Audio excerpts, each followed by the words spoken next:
तथागत गौतम बुद्ध र महान कृपलु मेरो समस्त कल्याण मित्रहरूमा हृदयदेखि नमन गर्दै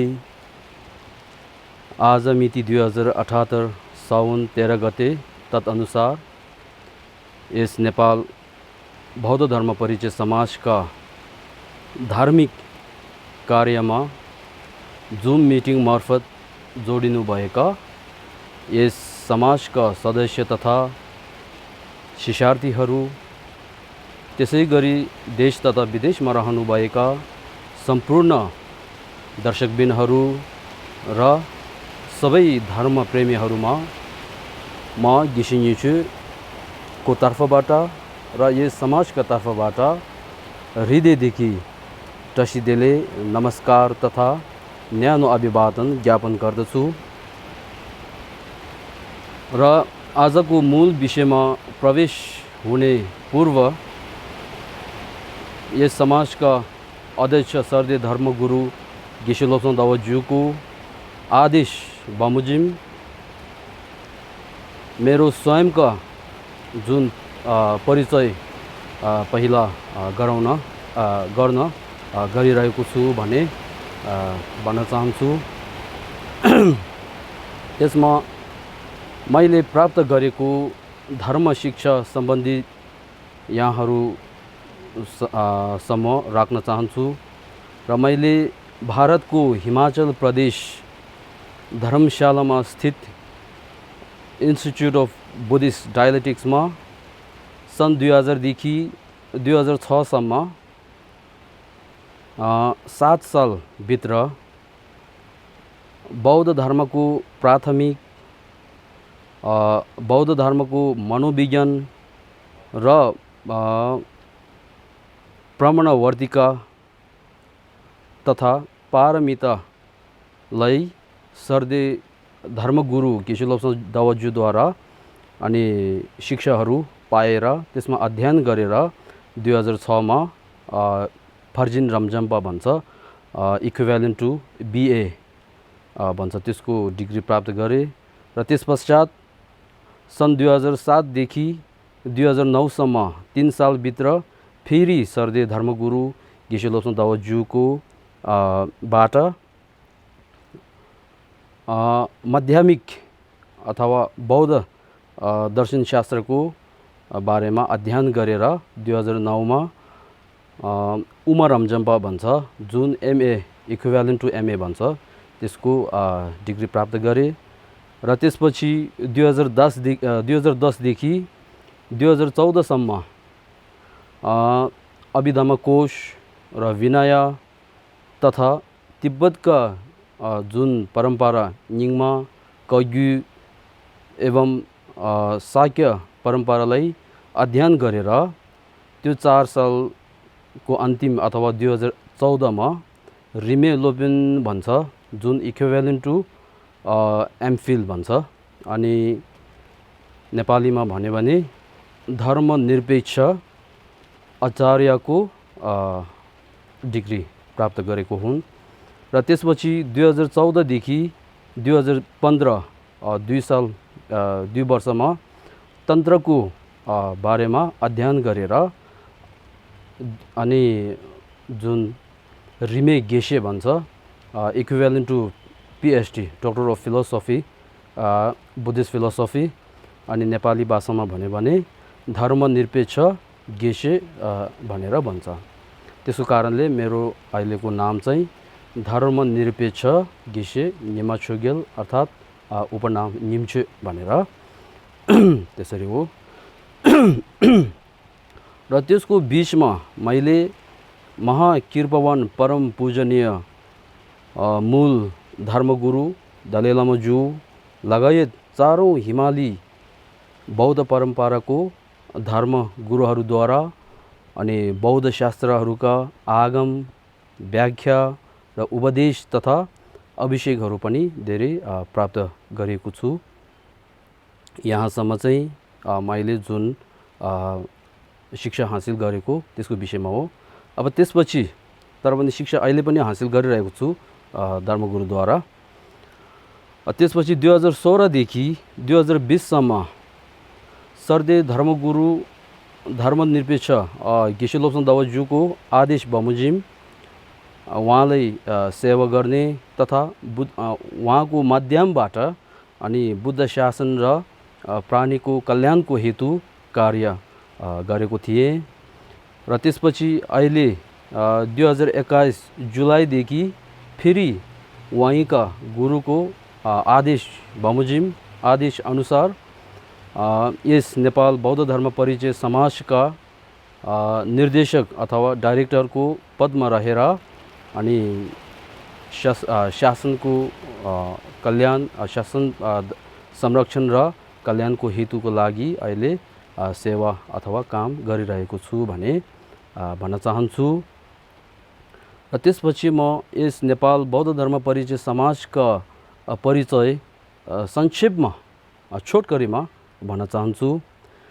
यस नेपाल बौद्ध धर्म परिचय समाजको अनि के अरे समाज त्यो चाहिँ समाजले निस्वार्थ ढङ्गले परहितको पवित्र विचार लिएर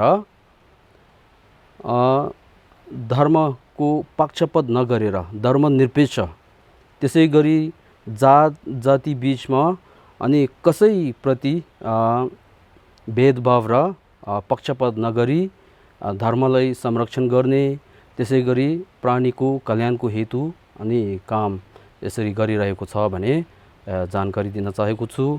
र साथै यो हाम्रो यस समाजका जुन विभिन्न कार्यहरू हुन्छन् त्यो भित्रबाट विशेष त एउटा के हो भने धर्म परिचय त्यो गर्ने चाहिँ विशेष त एउटा हाम्रो कार्य हो। त्यसको कारणले आज यहाँ म धर्मनिरपेक्ष सर्दे धर्मगुरु गेशेलोप्सन दावाज्यूको बोट भाषामा भएका जुन शान्ति देवालले रच्नु भएको बोधिसत्वाचार्य अवतारका जुन व्याख्या उहाँले बोट भाषामा गर्नुभएको छ त्यो चाहिँ त्यसको पहिलो श्रृङ्खला चाहिँ नेपाली भाषामा अनि व्याख्या गर्नको लागि यहाँ उपस्थित भएको हुँ भने जानकारी पनि दिन चाहेको छु। त्यसैले अब हामी मूल विषयमा हामी प्रवेश गरौँ। अब त्यसमा पहिलो हाम्रो के भन्छ अब जुन महान सिद्धि पुरुषहरूले यसरी भन्नुभएको छ कि जुन हामी धार्मिक कार्य हामी गर्छौँ त्यो अर्थपूर्ण हुनको लागि त्यो सफलता हुनको लागि पूर्वाभ्यास मूल विषय तथा अन्तिमको विसर्जन भनेर त्यो तीन युक्तले गर्यो भने त्यस्तो धार्मिक कार्य चाहिँ अनि अर्थपूर्ण हुन सक्छ भनेर भने। जस्तै गरी हामी पनि यहाँ पहिला आशय राम्रो बनाउनको लागि सोच राम्रो अनि साफा त्यो गर्नको लागि पूर्वाभ्यास चाहिँ के अरे शरणगमन र चित्त उत्पादद्वारा अनि शरणगमन के अरे चित्त उत्पादद्वारा हामी पूर्वाभ्यास चाहिँ गरिने हो। त्यसको कारणले यहाँहरू सबैले आफ्नो जुन जिउ ठाडो पारेर आफ्नो निधारको अगाडि कमलको फुलको माथि स्वभाव चाहिँ आफ्नो मूल गुरु र रूप चाहिँ शाक्यमुनि बुद्ध यसरी सम्झिनुहोस् र उहाँको वरिपरि सम्पूर्ण समस्त शरणीयहरू छन् भनेर सम्झिनुहोस् अवलम्बन गर्नुहोस् र आफ्नो वरिपरि यस जन्मका महान कृपा भएका हामीलाई आफ्नो पिता र माता लगायत सम्पूर्ण अनि आमा रूपी प्राणीहरू छन् भनेर यसरी सम्झिने र त्रिरत्नलाई अवलम्बन गरेर अनि शरणगमनको पाठ चाहिँ गर्ने र समस्त प्राणी आमा रूपी अनि प्राणीहरूलाई अवलम्बन गरेर अनि चित्त उत्पात समस्त प्राणीहरूको लागि म बुद्धता प्राप्त गर्छु, त्यसको लागि म अनि हृदयदेखि अनि बुद्धता भूमिमा पुगेन्जेलसम्म अनि त्रिरत्नको शरणमा जान्छु भनेर यसरी गरेर शरणगमन तथा चित्तोत्पाद गरिने हो। अब त्यसको पाठ चाहिँ हामी सबभन्दा पहिला पाली भाषामा भएका नमो तस्स भने त्यो चाहिँ, त्यसपछि संस्कृत भाषामा भएका बुद्धम शरणम, अनि त्यसपछि नमो गुरुवे भनेर यसरी पाठ गरिने हो। अब सबैले आफ्नो अञ्जलीबद्ध गरेर यसरी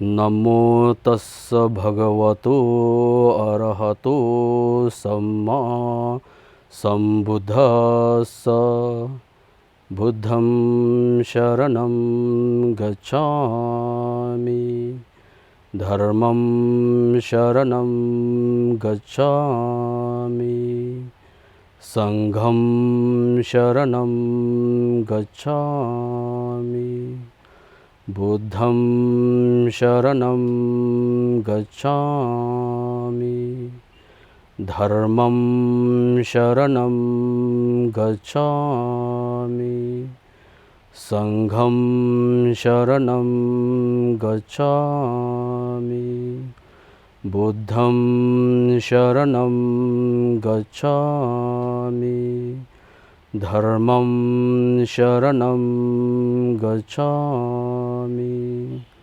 संघं शरणं गच्छामि।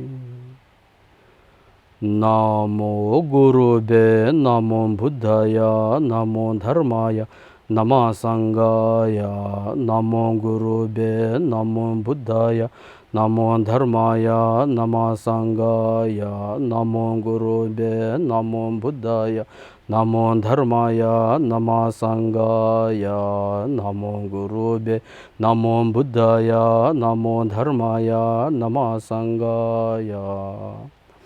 창조 심조 렘보체 마게 반남 게주로지 개바 냠바 메바 공내 공도 배버러쇼 돈이 따와 렘보체 마게 반남 게주로 개바 냠바 메바야 공내 공도 배버러쇼.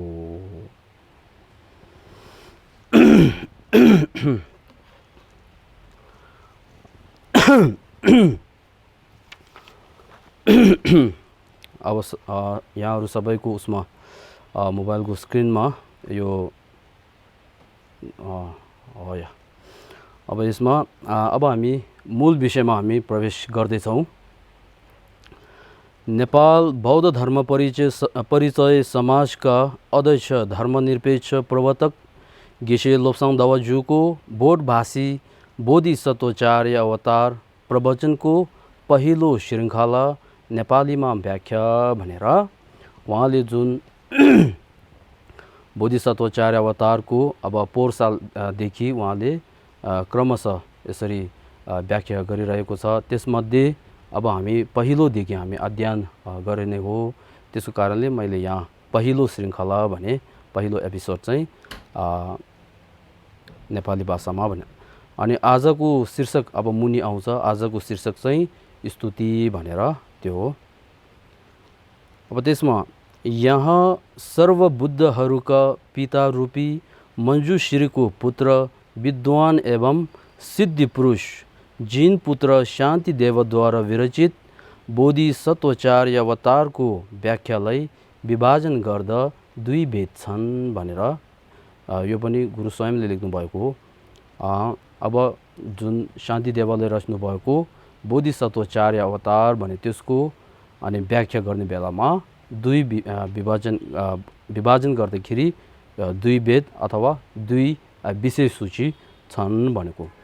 त्यसमा पहिला शास्त्रको नाम र दोस्रो शास्त्रको वास्तविक व्याख्या भनेर, अनि शास्त्रको नाम के हो भने पहिला यो चिनाउँछ। त्यसपछि वास्तविक अथवा शास्त्रको वास्तविक व्याख्या अनि निरन्तर रूपले यसरी जानेछौँ। त्यसमा पहिलो शास्त्रको नाम चाहिँ संस्कृत भाषामा बोधिसत्वचार्य अवतार भनिन्छ रे। अब यहाँ चाहिँ संस्कृत भाषामा भनेर लेखेको कारण के हो भने जुन शान्तिदेव आचार्य शान्तिदेवले अनि बोधिसत्वाचार्य अवतारको जुन धर्म प्रवचन उपदेश दिने बेलामा अनि भारतमा त्यो समय त्यो बेला भारतमा 4 विशिष्ट अनि भाषाहरू छन्। त्यसमध्ये उहाँले संस्कृत भाषामा उहाँले उपदेश दिनुभएको, त्यो प्रवचन दिनुभएको, त्यसको कारणले यहाँ संस्कृत भाषामा भने नभए अनि पालीको भाषा पनि थिए त्यस बेला अनि प्राकृतिक के अरे पालीको भाषाहरू त्यसै गरेर 4 वटा विशेष भाषा थिए। त्यसमध्ये उहाँले संस्कृत भाषामा प्रवचन दिनुभएकाले यहाँ संस्कृत भाषामा भनेर लेखेको हो। अब त्यसमा दुई व्याख्या गर्दाखेरि त्यसमा 2 विषय, शब्दको व्याख्या र अर्थ व्याख्या भनेर। शब्द भन्दाखेरि यहाँ बोधिसत्वाचार्य अवतार भनेर 4 वटा शब्द हुन्छ यो भित्र। त्यो शब्दको सिधा व्याख्या गर्ने र त्यसपछि अर्थ व्याख्या भनेर त्यो बोधिसत्वाचार्यको भित्रको अब व्याख्या के छ भने त्यसको विषयमा बताउने हो। त्यसको कारणले यहाँ 2। अब त्यसपछि पहिलो कुन चाहिँ हो शब्द व्याख्या अथवा बोधिसत्वाचार्य अवतारको शब्द व्याख्यालाई भनेको यहाँ। पहिलो शब्दको व्याख्यामा 4 रे, त्यसको भित्रमा फेरि 4। अब 4 चाहिँ यहाँ मैले क्रमशः लेखेको छु, बोधिसत्वाचार्य अवतार भनेर। अब त्यसमा बोधि भन्नाले सम्पूर्ण ज्ञान बोध गरेको है। हामीले बोधि बुद्ध भन्नुहुन्छ नि, बोधि भन्दाखेरि सम्पूर्ण ज्ञान बोध गरेको अथवा प्राप्त गरेकोलाई बोधि भनेर भन्छ। त्यसपछि सत्व भन्नाले बोधि चित्त युक्त भएको पुरुष तथा बोधिसत्व जुन समस्त प्राणीको कल्याणको लागि म बुद्धत्व प्राप्त गर्छु भनेर बोधिचित्त उत्पाद भएर जुन बोधिसत्वको अनि मार्गमा बोधिसत्वको शिक्षालाई पालना गर्ने जुन पुरुष अथवा पुद्गल, यहाँ पुरुष भन्नाले स्त्री र पुरुष मध्ये पुरुषले भनेको होइन। यहाँ पुरुष भन्दाखेरि व्यक्ति क्षमतावानलाई भन्छ पुरुष भनेको है। फेरि यहाँ पुरुष मात्रै लेखेको छ, स्त्री लेखेको छैन, के होला भने शङ्का आउन पनि सक्छ है। त्यसको कारणले यहाँ पुरुष भनेको चाहिँ क्षमतावान अर्थात् व्यक्तिलाई भनेको, बुझेको, पुद्गललाई बुझेको है। अनि तथा बोधिसत्व भने त्यो। त्यसपछि चर्या भन्नाले आचरण। बोधिसत्वहरूले बोधिचित्त अनि उत्पाद भइसके पश्चात उहाँहरूले गर्नुपर्ने कार्य अथवा आचरण त्यसलाई बुझेको चर्या भन्दाखेरि चर्या। त्यसपछि अवतार भन्नाले प्रवेश हुनु अथवा त्यसमा जाने अनि त्यो शिक्षाहरूलाई अपनाउने है, त्यसले बुझ्नुपर्छ। अब त्यसको 4 शब्दको अनि व्याख्या सारांशमा अथवा संक्षेपमा भन्दाखेरि यहाँ मुनि संक्षेपमा भन्ने हो भने बुद्धत्व प्राप्त गरिने सोच भएका बोधिसत्वहरूको आचरणमा प्रवेश हुनु भनेको हो रे है। बोधिसत्वाचार्य अवतार भन्दाखेरि तपाईहरूले तुरुन्तै अब के बुझ्नुपर्छ, बुद्धत्व प्राप्त गरिने सोच अथवा बोधिचित्त भन्छ नि, त्यस्तो सोच भएको व्यक्ति अनि बोधिसत्व तिनीहरूले अनि के अरे अभ्यास गर्ने अनि आचरण शिक्षा त्यसले चाहिँ अनि त्यसमा प्रवेश हुने हो, त्यसले चाहिँ यस्तो हो भनेर बुझ्नुपर्छ त बोधिसत्वाचार्य अवतार। त्यसपछि अनि दोस्रो, अब यो दोस्रो चाहिँ कुन हो, अघि हामी बोधिसत्वाचार्य अवतारमा शब्द व्याख्या र अर्थ व्याख्या 2 विभाजन हामीले गरेको नि हो। त्यसमध्ये शब्द व्याख्या चाहिँ अहिले सरल तरिकाले गइसक्यो। अब त्यसपछि दोस्रो अर्थ व्याख्या चाहिँ आयो। अब अर्थ व्याख्यामा फेरि भित्र 4 वटा अनि विषय हुन्छ। त्यसमा पहिलो चाहिँ शास्त्रको नामकरण, दोस्रो शास्त्रको नाम अर्थ, तेस्रो रचनाकारको जीवनी कथा र चौथो बोधिसत्वाचार्य अवतार शास्त्रको विशेषता भनेर त्यो 4 हुन्छ। अब त्यसमध्ये पहिला शास्त्रको नामकरण। अब यहाँ बोधिसत्वाचार्य अवतार भनेर यो जुन किताब छ त्यो किताबको नाम चाहिँ बोधिसत्वाचार्य अवतार भनेको। अब यो बोधिसत्वाचार्य अवतार भन्ने नामकरण कसरी गरेको हो, किन गरेको हो भनेर त्यसको विषयमा, त्यसको सम्बन्धी अनि शास्त्रको नामकरण भने त्यो सम्बन्धी हुन्छ। त्यसको कारणले यहाँ बोधिसत्वाचार्य अवतार भन्ने नामकरण किन गरेको हो भन्दाखेरि जुन मान्छेले, व्यक्तिले जब यो किताब देख्नुहुन्छ, यसरी हातमा लिएर यसरी देख्ने बेलामा त्यसको नाम बोधिसत्वाचार्य अवतार भनेर लेखेको यहाँ हुन्छ, त्यो देख्ने बित्तिकै उसले के सोच आउँछ, उसले के अरे महसुस जस्तो आउँछ भने अब यो ग्रन्थको भित्र, यो पुस्तकको भित्र बोधिसत्वहरूले गर्नुपर्ने आचरणको विषयमा लेखेको रहेछ भनेर तुरुन्तै उनीहरूले ज्ञात हुन्छ, थाहा पाउँछ। त्यसको कारणले किताबको अथवा ग्रन्थको नामकरण गर्ने कारण त्यो। जस्तै कि हामी उदाहरण राख्यो भने कहिले कहिले हामी कार्यालयहरू अनि के अरे सरकारको कार्यालयहरू, त्यसै गरी स्कुलका जुन हामी कार्यालयहरूमा जानुहुन्छ त्यति बेला अनि के अरे चेयरम्यान अथवा के अरे अध्यक्षहरूको अनि जुन कोठा हुन्छ, जुन अफिस हुन्छ, त्यसको बाहिर एउटा प्लेटको माथि के लेखेको हुन्छ अनि अध्यक्ष अफिस भनेर, त्यसै गरी उपाध्यक्षमा चाहिँ उपाध्यक्ष अफिस भनेर लेखेको हुन्छ नि। त्यो बाहिर त्यसरी राखेको कारण के हो त भन्दाखेरि जुन मान्छे केही आफ्नो बच्चाको कामको लागि, स्कुल सम्बन्धी जुन कामको लागि जुन कार्यालयमा आउँछ त्यति बेला अब चेयरम्यान अथवा अध्यक्षलाई भेट्नुपर्छ भने त्यसले बाहिर त्यो प्लेटमा नाम राखेको देख्ने बित्तिकै के थाहा हुन्छ, यो अफिसभित्र काम गरेर बस्नुहुने चाहिँ अनि यस स्कुलका जुन अध्यक्ष हुनुहुन्थ्यो रहेछ भनेर तुरुन्तै ज्ञात हुन्छ नि। त्यस्तो ज्ञात त्यो हुनको लागि अनि शास्त्रको अथवा ग्रन्थको नामकरण गरेको कारण त्यो, प्रयोजन त्यो, बुझ्यो है। अब त्यसपछि नामकरण अब गर्यो भने, नामकरण गरेको कारण त्यो हो भने अनि नामकरण गर्दाखेरि कसरी गरेको त भन्दाखेरि त्यो समयमा नामकरण गर्ने तरिका विभिन्न थियो। अब त्यसमा चाहिँ म 2 उदाहरण राख्यो भने जुन ग्रन्थ रचनाकार स्वयंका नाम अनि ग्रन्थको नाममा राखिदिने। त्यसै गरी अब त्यसमा उदाहरण राख्यो भने नालन्दाका अनि विश्वविद्यालय जुन छन् त्यसको महान 17 पण्डित मध्ये एक चाहिँ आचार्य अनि बुद्ध पलिता भनेर अनि लोब्यन साङ्गेक्याङ भनेर हुनुहुन्थ्यो। त्यो बेला उहाँले एउटा ग्रन्थ रच्नु भएको थियो। त्यो रचेर उहाँले त्यो ग्रन्थको नाम चाहिँ के राख्यो भन्दाखेरि उहाँ स्वयंको नाम ग्रन्थको नाममा राखिदियो, बुद्ध पलिता भनेर यसरी राखिदियो, नामकरण यसरी गरिदियो। यो चाहिँ एउटा हो।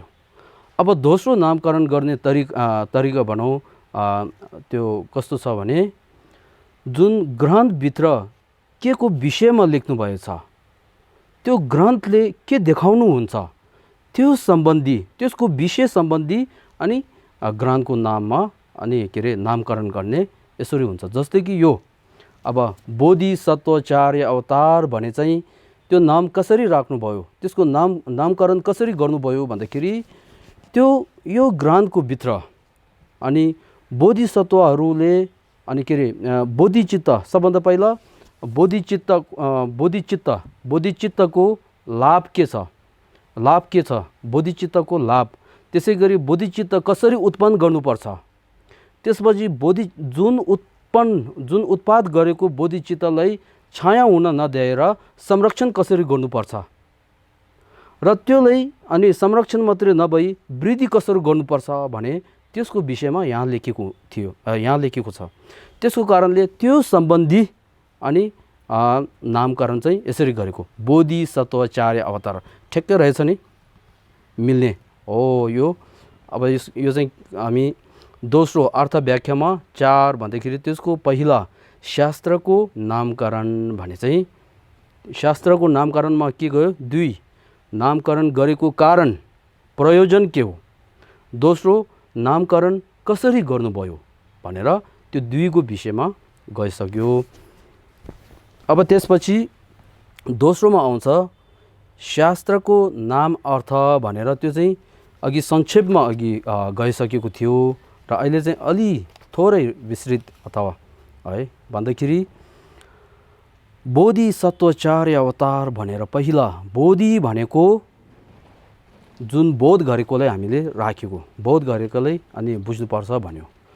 अब यहाँ के बोध गर्यो भन्दाखेरि चित्त सन्ततिमा अथवा मनमा भएका जुन क्लेश आवरण र ज्ञेय आवरण हुन्छ, रिस, राग, मोह, ईर्ष्या, अज्ञानता, त्यसै गरी क्लेश आवरण जुन हुन्छ त्यो सबै प्रतिपक्षद्वारा शून्यताको ज्ञानद्वारा र त्यसै गरी अनि उपायमा चाहिँ बुद्धिचित्त र शून्यताको ज्ञानद्वारा अनि परित्याग गरेर जुन के अरे सर्व अनि वस्तु अनि जाने अथवा सर्वज्ञात जुन प्राप्त गरिन्छ त्यस्तो अनि गुणलाई बोधि अथवा बुद्ध भनेर भनिन्छ यहाँ चाहिँ। अब त्यसपछि सत्व भन्दाखेरि चार्य, अघि हामी गइसक्यो, चार्यले भन्यो, सत्व भने चार्य। अब यहाँ चाहिँ चार्य भन्दाखेरि आर्य सत्यहरूले आर्यहरूले जुन बोधिसत्वहरूले 4 आर्य सत्य लगायत सम्पूर्ण जुन बुद्धको धर्म हुन्छ त्यसलाई अध्ययन गरेर अनि के अरे अध्ययन गरिने, त्यसै गरी जुन 6 पारमिता छ त्यसलाई अध्ययन गरिने हो, त्यस्तो अब शिक्षा भनौँ के अरे अध्ययन गरिने जुन व्यक्ति हुन्छ त्यसलाई चाहिँ बोधिसत्व, जुन सत्व प्राणी के अरे सम्पूर्ण आमारूपी प्राणीहरूको कल्याणको हेतु म बुद्धता प्राप्त गर्छु, त्यसको लागि म बुद्धिचित्त उत्पाद गर्छु, बोधिचित्त उत्पाद गरेर मात्र नभई सम्पूर्ण जुन बुद्धका उपदेशहरू छन् तिनीहरूलाई अध्ययन गरेर अनि अभ्यास गरेर भावना गरेर त्यसरी गर्छु भने त्यस्तो पुद्गललाई बोधिसत्व भनेर भनेको यहाँ चाहिँ। अब त्यसपछि अनि चार्य, अब चार्य भन्दाखेरि त्यस्तो बोधिसत्वहरूको अनि आचरणलाई भनेको, अघि गइसकेको जस्तै हो। अब यहाँ चार्य भन्दाखेरि श्री परमपावन दलाई लामा ज्यूको भन्ने अनुसार भन्यो भने चार्यमा 3 प्रकारका आचार्य आचरण उहाँले भन्नुहुन्छ। पहिलो प्रवेशचार्य, दोस्रो अभ्यासचार्य र तेस्रो अनि सिद्धिचार्य भनेर 3 उहाँले यसरी भन्नुहुन्छ। त्यसमा पहिला प्रवेशचार्य भने चाहिँ पूर्व अभ्यासलाई भनेको, आशय राम्रो बनाउने, सोच राम्रो बनाउने है। यहाँ चाहिँ बोधिचित्त अनि बोधिचित्तको सोच, बोधिचित्त जगाउने त्यसले चाहिँ भनेको प्रवेशचार्य। दोस्रो अभ्यासचार्य भन्दाखेरि जुन बोधिसत्वहरूले 6 पारमिता यानि कि दान अनि के अरे शील, शान्ति, वीर्य, समाधि अथवा ध्यान र प्रज्ञा पारमिता भनेर जुन 6 पारमिता हुन्छन् त्यो 6 पारमिता लगायत अनि महायान बुद्धका महायान धर्मका अनि उपाय र मार्गलाई अनि अध्ययन गरिने है, अभ्यास गरिने हो, त्यस्तो चार्यलाई अनि के अरे अभ्यासचार्य भनेको।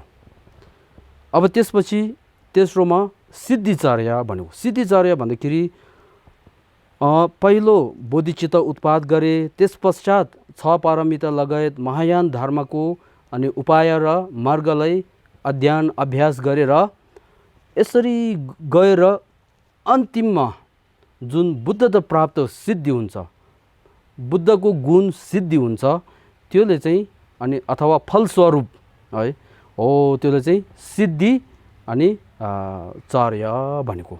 अब यहाँ चाहिँ श्री परम पवन दलाई लामाज्यूको भन्ने अनुसार भने चार्यमा 3 प्रवेशचार्य, अभ्यासचार्य र सिद्धिचार्य भन्ने त्यो 3 छ।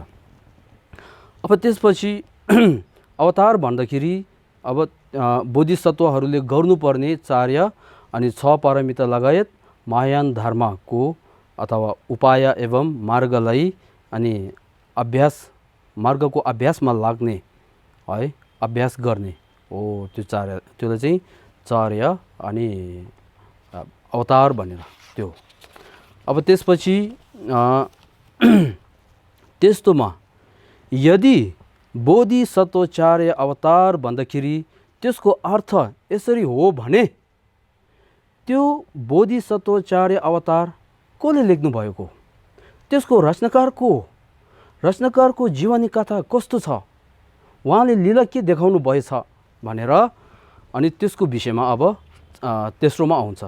रचनाकारको जीवनी कथा भनेर आउँछ।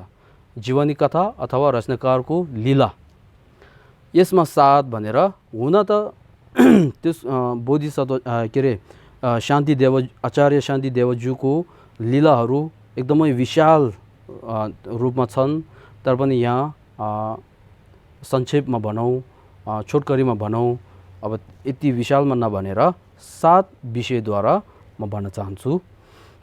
त्यसमा पहिला इष्टदेव प्रसन्न हुनुभएको, दोस्रो नालन्दाको सम्पन्न माहौल, तेस्रो तार्किकसँग शास्त्रार्थ र चौथोमा अनौठो मतहरूलाई परास्त गर्नुभएको, पाँचौँमा भिखारीहरूका ज्यान बचाउनु भएको, अनि 6औँ र 7औँमा राजा र तार्किकलाई दमन भनेर यो 7द्वारा म तपाईँहरूलाई बुझाउन चाहन्छु।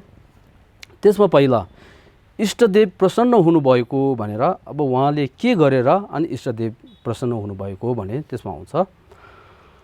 अनि यस अब पहिलामा भनौँ, यस जुन बोधिसत्वचार्य अवतारको रचनाकारको जुन शुभ नाम छ, त्यो चाहिँ शुभ नाम चाहिँ अनि आचार्य शान्तिदेवा भने उहाँ हुनुहुन्छ। अब उहाँको जन्म चाहिँ भारतको अनि सौराष्ट्र भने त्यहाँको एक अनि राजकुलमा उहाँ जन्म लिनुभयो र उहाँको पिताको नाम चाहिँ कुशल वर्मा र माताको नाम चाहिँ अनि उहाँको माता चाहिँ वज्रयोगिनी थिइन् रे। अनि उहाँको बाल्यकालको नाम चाहिँ शान्ति वर्मा, अहिले चाहिँ अनि के अरे शान्ति देवा हो नि, पहिलो उहाँ बाल्यकालको नाम चाहिँ शान्ति वर्मा थियो रे। अनि उहाँ बाल्यकालदेखि नै उहाँको स्वभाव चाहिँ अत्यन्त अनि के भन्छ करुणा भएको, अनि अरूप्रति अनि के अरे माया दया भएको, त्यो मात्रै नभएर उहाँको बुद्धि पनि एकदमै तीव्र बुद्धि भएको, अनि मन सफा उहाँको स्वभाव भनौँ त्यो यस्तो छ अरे। अनि उहाँ चाहिँ अब हुर्किँदाखेरि अनि राज परिवारमा हुर्किनु भएको हो त पनि उहाँले राज परिवारमा जुन काम गर्ने दास दासीहरू हुन्छ तिनीहरूले पनि एकदमै माया अनि प्रकट गर्ने हो, त्यस्तो उहाँको स्वभाव, उहाँको आचरण बाल्यकालदेखि नै यस्तो थियो रे। यसरी हुर्किँदै जाँदाखेरि उहाँको उमेर 6 वर्षतिर पुग्दाखेरि एक बौद्ध धर्मको एक बौद्ध योगी अनि त्यहाँ पुगेर शान्ति वर्मालाई अनि तीक्ष्ण अनि मञ्जुश्रीको अभिषेक र त्यस पश्चात त्यो मञ्जुश्रीलाई अनि साधना गर्ने अनि विधिहरू पनि उहाँले सिकाउनु भयो रे। त्यस पश्चात अनि के अरे शान्ति वर्मा उहाँले पनि के अरे शान्ति वर्मा उहाँले पनि अनि अ, त्यो योगीले भन्ने अनुसार उहाँले पनि एकदमै मन साफाद्वारा अनि के अरे एकदमै मञ्जुश्रीलाई आशा श्रद्धेयद्वारा उहाँले त्यो विधि अनुसार उहाँले ध्यान अभ्यास भएर अन्तिममा उहाँले मञ्जुश्री स्वयं प्रत्यक्ष अनि दर्शन पाउनुभयो रे। त्यो दर्शन पाए पश्चात उहाँले अनि स्वयं अनि साक्षात्कार भन्छ अब मञ्जुश्रीबाट उहाँले बुद्धका जुन उपदेशहरू त्रिपिटकहरू हुन्छन् अनि विशेष गरी प्रज्ञापारमिताको विषयमा उहाँले अध्ययन गर्नुभयो। यसरी उहाँले अध्ययन गरेर यसरी क्रमशः जाँदाखेरि एक दिन उहाँको पिताश्री कुशल वर्माको निधन भयो रे। देवास भन्छ नि, निधन भयो। निधन भएका कारणले सबै प्रजाहरूले अब यो राजगद्दी तपाईले सम्हाल्नु पर्छ, यो राज्य तपाईले चलाउनु पर्छ भनेर अनुरोध गरे अनुसार उहाँले पनि स्वीकार गरे। त्यो स्वीकार गरेर पछि अब भोलि चाहिँ गद्दी आरोहण अनि गर्ने हो भने त्यसको एक दिन अगाडिको अनि राति सपनामा उहाँले के देख्नुभयो भन्दाखेरि मञ्जुश्री उहाँको सपनामा आएर अनि त्यतिखेर मञ्जुश्री चाहिँ एक गद्दीमा अनि विराजमान हुनुभएको थियो अरे। अनि मञ्जुश्रीले उहाँलाई के भन्नुहुन्छ भने, हे मेरा एकमात्र पुत्र, म तिम्रो कल्याण मित्र हुन्, त्यसैले तिमी र म एक अनि के अरे गद्दीमा बस्नु भने, एक समान गद्दीमा बस्नु भने चाहिँ उचित होइन भनेर यसरी सपनामा मञ्जुश्रीले बताउनु भयो। फेरि त्यही रातमा आर्य तारा देवी डोल्मा आर्य तारा देवी आमाको रूपमा प्रकट भएर सपनामा आएर राज्य चलाउने भने चाहिँ उष्ण नरकको तातो पानी जस्तो हो। उष्ण नरक भन्दाखेरि नरकमा 18 प्रकारका नरकको दुःखहरू हुन्छन्, त्यसमा एक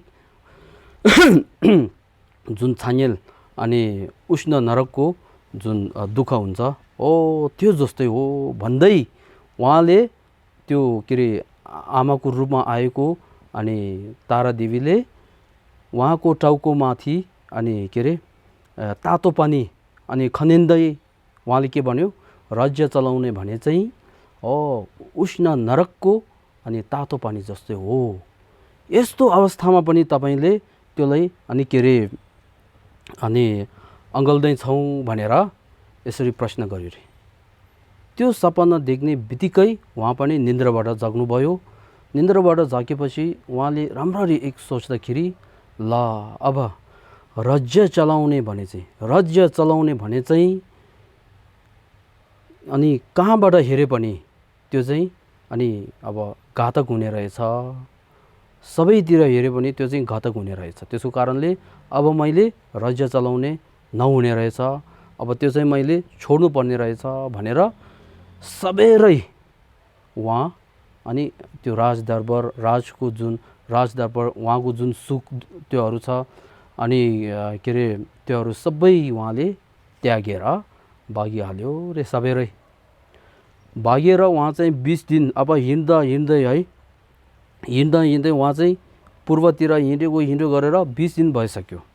फेरि भोलिपल्ट त्यसरी उहाँ हिँडेपछि घाम धेरै चर्को भएको कारणले उहाँलाई प्यास अथवा तिर्ख धेरै लागेर अनि उहाँ चाहिँ पानी खोज्न गयो। पानी खोज्न जाँदाखेरि जङ्गलको बिचमा एउटा पानीको मुहान उहाँले भेट्नुभयो र त्यो पानी पिउन आँट्दाखेरि तुरुन्तै के अरे अब त्यसमा एक कुमारी उहाँ आएर अनि त्यो पानी चाहिँ नपिउनु, त्यो पानी चाहिँ विषालु हो, त्यसको कारणले नपिउनु भनेर उहाँ स्वयंले एउटा पानी अनि दिएर तिर्ख मेटाए। त्यो कुमारी चाहिँ को हो? तारा देवीको त्यो रहेछ। अब त्यसपछि त्यो अनि कुमारीले चाहिँ उहाँले एउटा योगी कहाँ लिएर अनि योगी जुन मन्जु अनि वज्र सामदी भनेर एउटा योगी थियो। त्यो योगी कहाँ लिएर उहाँले त्यो योगीबाट अनि के भयो, धर्मदेशनाहरू, उपदेशहरू सबै उहाँले उहाँबाट सिक्नुभयो। अन्तिममा हेर्दाखेरि, पछि हेर्दाखेरि त्यो योगी चाहिँ स्वयं मञ्जुश्रीको अनि के अरे मञ्जुश्री रहेको थिए त्यस बेला। अनि उहाँले अब 12 सालसम्म त्यो योगीबाट उहाँले उपदेशहरू सिक्दै ध्यान अभ्यास गर्दै गरेर उहाँको मनभित्रैबाट अनि एकदमै उच्च तहमा पुगिसकेको रहेछ। अनि त्यसपछि अनि त्यो गुरुले पनि अब तपाईँ मध्य देशतिर जानु भनेर पठायो। उहाँ स्वयं पनि नालन्दामा प्रवेश हुने अनि सोच लिएर अनि नालन्दामा पुगे। अब यहाँसम्म के भयो, इष्टदेव प्रसन्न हुनुभएको भन्ने चाहिँ हो है। इष्टदेव उहाँले ध्यान साधना गरेर इष्टदेव प्रसन्न भएर मञ्जुश्री स्वयं प्रकट भयो, तारादेवी स्वयं प्रकट भयो, उहाँले दर्शन दियो। त्यसको कारणले यहाँसम्म भयो। अब दोस्रो नालन्दाको अनि महल अनि के अरे सम्पन्न उहाँले बनाएको भने त्यसको विषयमा उहाँ नालन्दामा प्रवेश हुने अगाडि उहाँ चाहिँ गृहस्थी हो, उहाँ भिक्षु होइन। अनि नालन्दामा उहाँ प्रवेश गरेर मात्र उहाँले त्यो बेलाको नालन्दाको उपाध्याय अनि के अरे जयदेव भन्ने एउटा हुनुहुन्छ, उहाँसँग उहाँले प्रवज्य अथवा रब्दुछुवा भन्छ, प्रवज्य गरेर त्यसपछि पूर्ण भिक्षु भयो उहाँ चाहिँ। अनि उहाँको आचरण चाहिँ एकदमै शान्ति, उहाँको स्वभाव भनौँ, आचरण भनौँ, त्यो एकदमै शान्ति भएकाले उहाँको नाममा अनि जयदेव उपाध्याय जुन जयदेवले शान्ति देवा भनेर उहाँको नाम राखिदियो है। अब उहाँ हुन त बसे त नालन्दाको विश्वविद्यालयमा बसेको छ, तर पनि उहाँले सबै ज्ञान गुणहरू कहाँबाट लिने रहेछ भन्दाखेरि स्वयं मञ्जुश्रीबाट उहाँले अनि ज्ञान गुणहरू लिँदै रहेछ।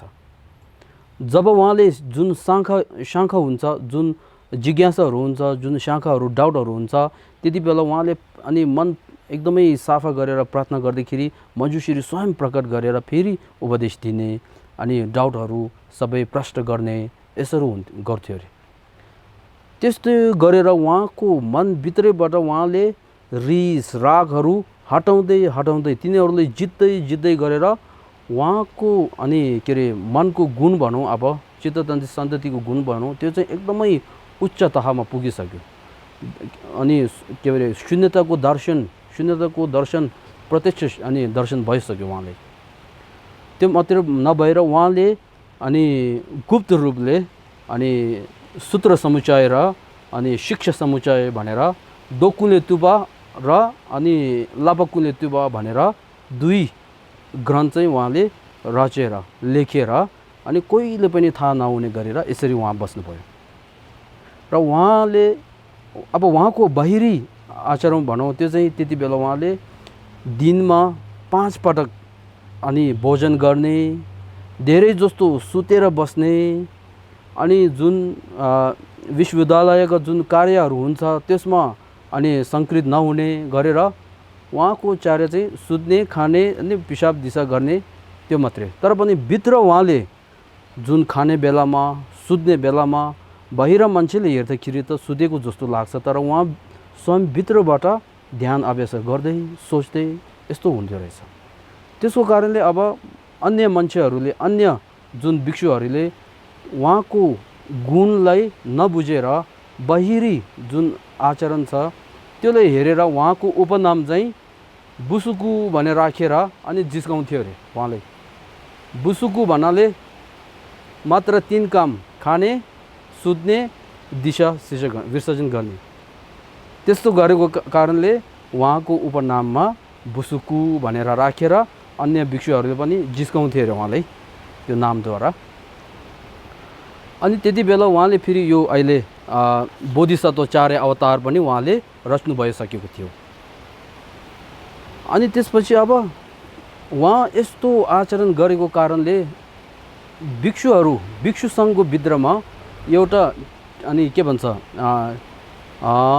टिक्का टिप्पणी भनौँ अब त्यस्तो आयो रे कि अब उहाँले चाहिँ यहाँ राख्नु हुँदैन, उहाँले यहाँ राख्यो भने उहाँको कारणले अरूहरू पनि यसरी गर्न सक्छ, त्यसको कारणले अब उहाँले विश्वविद्यालयबाट नालन्दाबाट अनि बाहिर पठाउनुपर्छ भनेर यस्तो छलफल यस्तो कुरा भयो।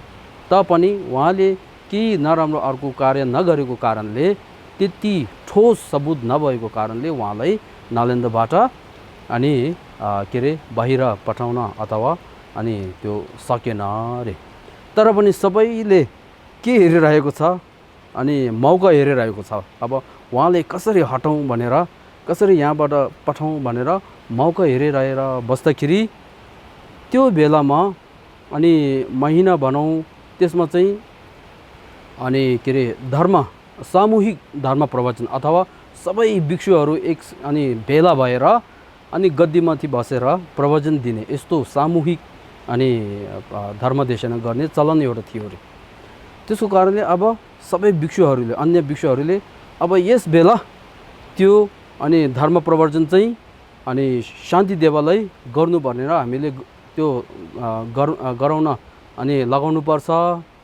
यदि यसो गर्यो भने उहाँले के पनि भन्न सक्दैन। अब उहाँ त सधैँ सुतेर खाएर यसरी गरेर बसिरहेको छ, उहाँले केही ज्ञानहरू छैन, त्यसको कारणले ऊ आफै स्वतः अनि बाहिर जान्छ भनेर यसरी अनि के भनौँ अब त्यो कुराहरू फैलियो अरे।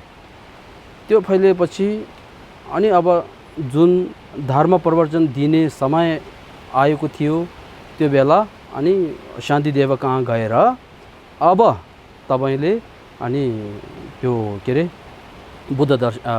धर्मदेशना गर्नुपर्छ भनेर अनि उहाँले भन्नुभयो अरे। त्यति बेला उहाँले मैले गर्न सक्दैन, म गर्दैन भनेर कुरालाई अनि टर्कियो अरे। तर पनि उनीहरूले त्यो मौका नै सम्हालेर तपाईँ नै गर्नुपर्छ नभए हुँदैन भनेर यस्तै अब के भनौँ विवाद जस्तो बनाएर उहाँले गराउन लाग्यो अरे। अनि त्यति बेला उहाँले एकछिन आफ्नो महान कल्याण मित्र जुन मञ्जुश्री इष्टदेव थियो उहाँलाई सम्झेर उहाँबाट अनुमति लिएर अनि उहाँले अनि मञ्जुश्रीले पनि अनुमति दिएर अनि त्यसपछि उहाँले भन्यो ल ठिक छ म प्रवचन गर्छु। अनि प्रवचन दिनको लागि अब गद्दीहरू तयारी गर्नुपर्छ नि, त्यो तयारी गरौँ भनेर गरे। त्यसपछि उनीहरूले अब के अरे तयारी गरेर अनि गद्दी पनि एकदम बिना सिडीको है, बिना सिडीको ठुलो अग्लो गद्दी एउटा बनाएर तयारी गरेर उहाँलाई अब जिस्काउनको लागि, उहाँलाई अब के भनौँ बेइज्जत गर्नको लागि यसरी बनायो अरे। त्यो बनाएर अनि वरिपरिमा पनि एकदमै अब त्यो फलहरू केहरू राखेर उहाँले अब बेइज्जती बनाउनको लागि यसरी गर्यो रे। र त्यति बेला शान्तिदेव स्वामीले मनभित्र सबै उहाँले थाहा पाइसक्यो अरे। थाहा पाएर अनि उहाँ अनि गद्दीको अगाडि जाँदाखेरि गद्दी एकदम सिडी पनि छैन, त्यसमा एकदमै अग्लो छ। अनि त्यति बेला उहाँले रीति प्रतिहार्य देखाउनु भयो अरे, जुठुल भन्छ नि, रीति प्रतिहार्य उहाँले देखाएर हातले यसरी गरेर त्यो गद्दीलाई अनि मुनि अब थिचेर अनि उहाँ चाहिँ गद्दीमा विराजमान गर्नुभयो रे। अब विराजमान गरिसके पश्चात त्यति बेला धेरै मान्छेहरू भेला भएछ है, किनकि उनीहरूले अब शान्ति देवालय बेइज्जती गर्नको लागि सबै अब ग्रस्तहरू के बाहिरहरू के छन् त्योहरू सबैले बोलाएर एउटा कुनतिर हो त्यसमा धर्मशाला एउटा त्यसमा अनि सबै भेला भएर यसरी भएको थियो नि। अनि त्यति बेला शान्ति देवाले एउटा प्रश्न गर्नुभयो अरे कि मार्स पाठमी अर्शार्थ वा भनेर, अर्थात् मैले पहिला ऋषिमुनिले बताउनु भइसकेको कुरा फेरि बनाऊ कि ऋषिमुनि अथवा भगवान बुद्धले बुझ्नुपर्छ है। यहाँ ऋषिमुनि भन्दाखेरि भगवान बुद्धले उपदेश गर्नु भइसकेको चाहिँ मैले दिउँ कि फेरि अन्य केही दिउँ भनेर कि मार्स पाठमी अर्शार्थ वा भनेर यसरी भन्नुभयो। त्यो भन्ने बेलामा अनि अब भिक्षुहरूले सोचे अरे ला अब योले भगवान बुद्धको उपदेशहरू त उसको याद उसले याद होला, तर पनि तिनीहरूको यथार्थ अर्थ के होला भनेर त्यो चाहिँ पक्का उसले के भन्न सक्दैन भनेर उनीहरूले पनि अर्शार्थ वा भनेर उत्तर दियो अरे, अर्शार्थ वा भनेर। अब त्यसपछि अनि एकछिन शान्तिदेवज्यूले मनभित्रैबाट सोचेर उहाँले 3 अनि ग्रन्थ रच्नु भएको छ नि, के अरे सूत्र समुच्चय, शिक्षा समुच्चय अनि बोधिसत्व 4 अवतार भन्ने 3 उहाँले रच्नु भइसकेको छ नि। त्यो 3 मध्ये कुन चाहिँ मैले अनि धर्मदेशन गरौँ भन्ने सोचेर एकछिन सोचेर ल अब मैले चाहिँ बोधिसत्व 4 अवतारको अनि त्यो चाहिँ देशना धर्मदेशना गरौँ भन्ने सोचेर उहाँले अनि सुगध धर्मकाय युक्त अनि के अरे सम्पूर्ण वन्दनीयहरूमा वन्दनीय गर्छु भनेर अनि बोधिसत्व 4 अवतारको पहिलो श्लोकदेखि उहाँले अनि पढ्न सुरु गर्यो, धर्मदेशन यसरी सुरु गर्यो। हो त्यसरी गर्दाखेरि जुन अघि उहाँले रीति प्रतिहार देखाएर जुन के अरे गद्दीमा विराजमान गर्नुभयो नि, त्यतिखेर उहाँले जुन मन नपर्ने जुन भिक्षुहरू हुन्छन् थियो नि, तिनीहरू सबै अनि त्यो भयो शब्द भयो रे। अनि त्यसपछि अहिले उहाँले जुन बोधिसत्व 4 अवतारको जुन धर्म प्रवर्तन दिँदै गयो, उहाँले दिँदै जाँदाखेरि सबैको जुन सुन्ने मान्छे जुन छ नि आएको, पहिला त्यो मन अनि मन नराम्रो भएर आएको अनि राम्रो भएर आएको धेरै छ नि। जुन मनमा नराम्रो सोच भएर बेइज्जती गरौँ भन्ने सोचेर आएकोहरूको पनि जुन मनको भ्रमहरू छन् तीहरू सबै हट्दै गए। अनि उहाँले झन् अनि के अरे श्रद्धा अथवा थेपा यसरी उत्पन्न यसरी भयो। अब त्यसरी उहाँले त्यो दर्शन गर्दै बोधिसत्व 4 अवतारको 10 वटा परिच्छेद छ लिउँछु। त्यसमध्ये 9औं परिच्छेदको 35 श्लोकमा पुग्दाखेरि 9औं परिच्छेदको 35 श्लोकमा चाहिँ शून्यताको व्याख्या अब गम्भीर रूपले आउँछ। त्यो अनि श्लोक चाहिँ पढ्ने बेलामा उहाँ चाहिँ गद्दीबाट माथि यसरी उठेर बिस्तारै उठेर उहाँ चाहिँ अदृश्य भयो। तर पनि उहाँको ध्वनि जुन धर्मदेशनाको जुन आवाज जुन ध्वनि चाहिँ निरन्तर रूपले गइरहेको छ। उपदेश उहाँले धर्मदेशना गरिरहेको छ तर पनि उहाँ चाहिँ अदृश्य भयो। अब त्यसबेला उहाँहरू पनि सबै एकदमै आश्चर्य लाग्यो। त्यसपछि बिस्तारै 10औं परिच्छेदको जुन अन्त श्लोकमा आएपछि अनि त्यो आकाशवाणी पनि अदृश्य भयो। त्यहाँ त्यतिखेर अनि बोधिसत्व 4 अवतारको व्याख्या पनि के अरे धर्मदेशना पनि सक्यो, समाप्त भयो। अब त्यसपछि त्यहाँ भेला भएका जुन भिक्षुहरू त्योहरू छन् सबैले के भन्यो, हामीले बुसुकु भनेर जुन बेइज्जती गरेको जुन जिस्काएको थियो त्यो भिक्षु त शान्तिदेव भने चाहिँ भित्रैबाट एकदमै उच्च तहमा पुगिसकेको रहेछ, हामीले यो नबुझेको रहेछ। उहाँले अनि स्वयं धर्म अनि अध्ययन गरेर अनि यस्तो उच्च तहमा पुगिसकेको रहेछ। अब हामीले धेरै पाप गर्यो भनेर अनि पाप के अरे त्यो गर्ने पाप प्रसिद्ध पनि गर्ने। अनि त्यसपछि उहाँहरूले अब के भन्यो, त्यस्तो पवित्र जुन धर्मदेशना छ अब त्यसले चाहिँ हामीले कसरी सम्हालौँ भनेर कुरा फैल्यो। अब त्यतिखेर जुन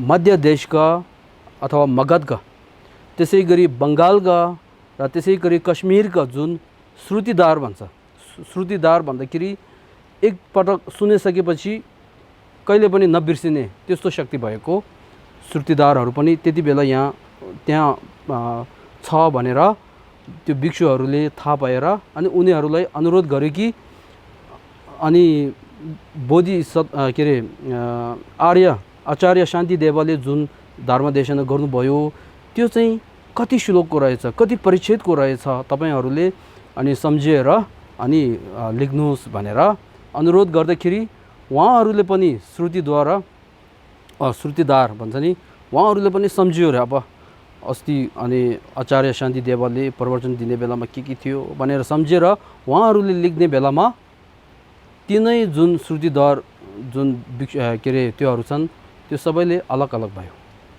मगधका जुन श्रुतिदार त्योहरू छन् उनीहरूले अनि के अरे 1000 श्लोक उहाँहरू लेख्नुभयो। के भन्छ एकछिन है,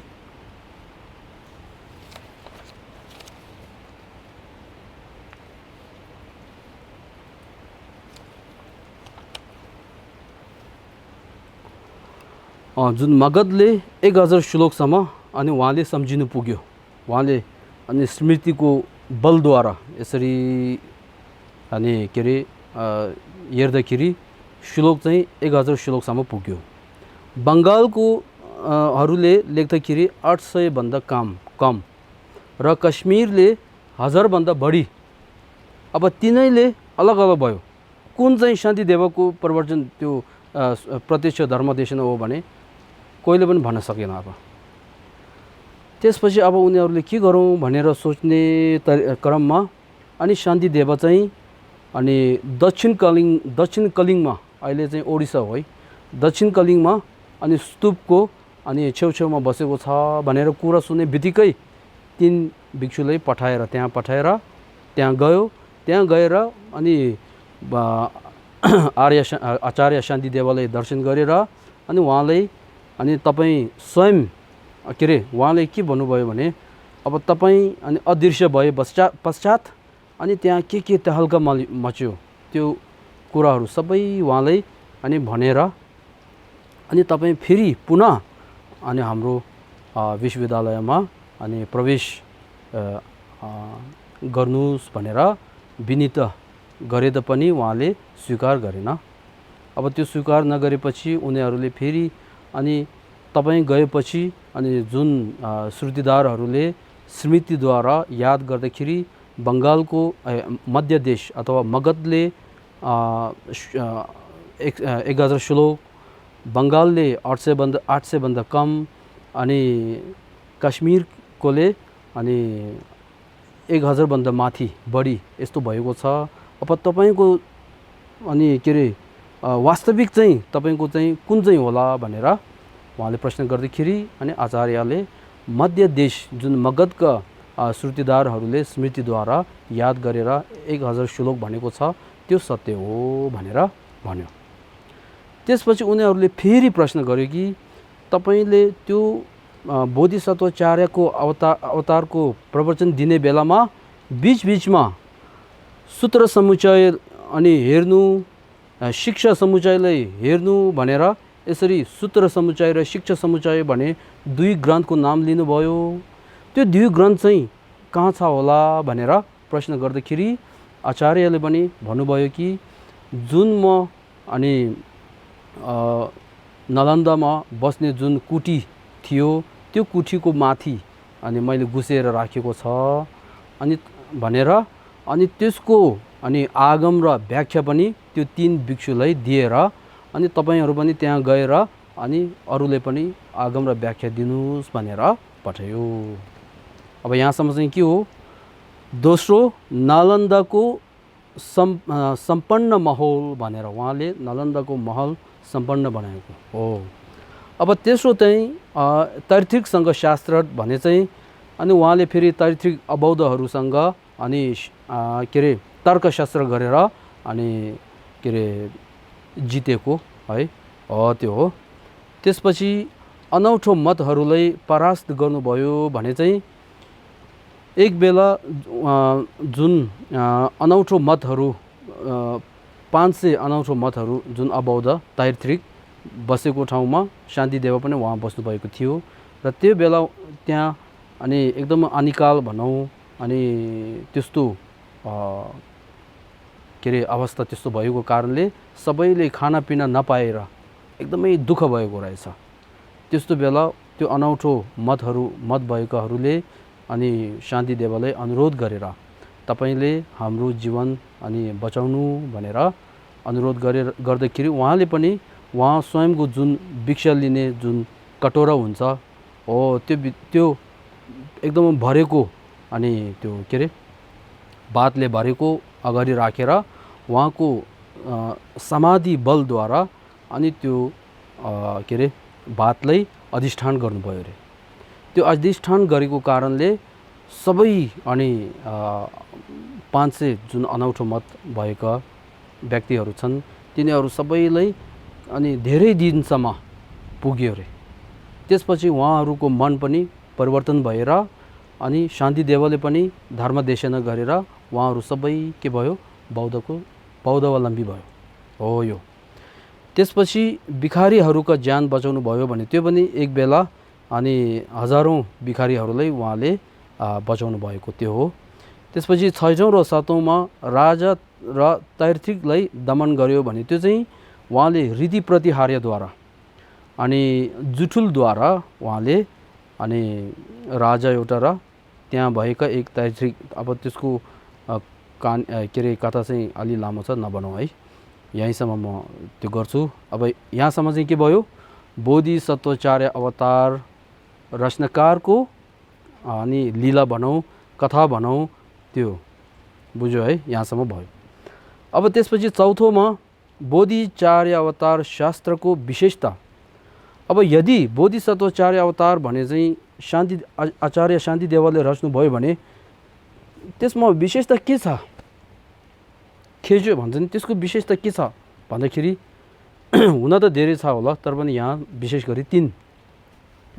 भारत र तिब्बतमा बोधिचार्य अवतारको भाषाई अथवा व्याख्या लेख्ने र अनुवाद धेरै भएको भनेर शान्तिदेवले जब बोधिसत्वाचार्य अवतार रच्नुभयो त्यस पश्चात त्यो बोधिसत्वाचार्य अवतारको ग्रन्थलाई भाषाई लेख्ने व्याख्या लेख्ने करिब 100 जति भयो होला। अर्को ग्रन्थहरूको भाषा लेखेको व्याख्या लेखेको त छ तर पनि यस्तो धेरै भएको छैन। अनि त्यो मात्रै नभएर जुन के अरे पद्मसम्भव गुरु पद्मसम्भव र अनि